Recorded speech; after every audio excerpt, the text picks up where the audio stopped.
زما نوم سونیا شمروز دی او زه ام فل کیمستري سټوډنټ یم.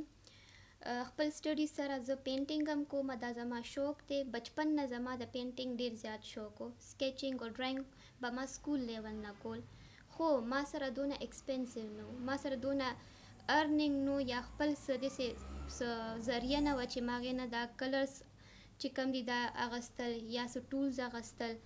نو چې څونه پاکټ مني به وه زما، ما به هغه جمع کوله.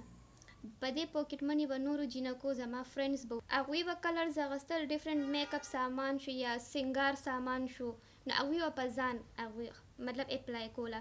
خو ما هم کلرز اغوستي دي، خو ما معاشري بیوټي لپاره اغوستي.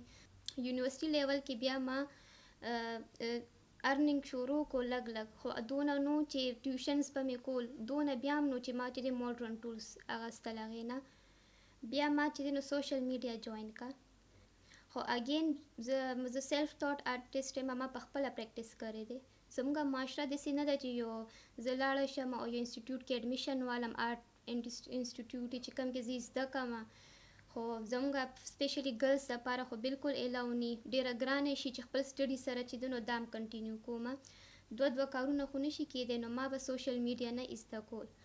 نو دې خبره کې هیڅ شک نشته چې زه دا ووایم چې سوشل میډیا زما ټیچر دی. ما هر څه هغې نه زده کړی، هغه زما استاد دی. بیا ما ته چېرته فرینډز وویل چې آنلاین اکاونټ جوړ کړه.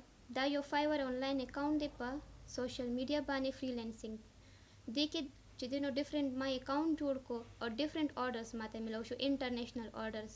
نو هغې کې دا فایده وشوه چې یو خو ما ارنینګ ښه شو، هغه ارنینګ نه ما څه چلو کو چې ما ځان له چې دی نو ماډرن ټولز واغستل، کلرز واغستل، کینوس واغستل، او خپل زما چې ایجوکیشنل سپورټ هم میلاو شو.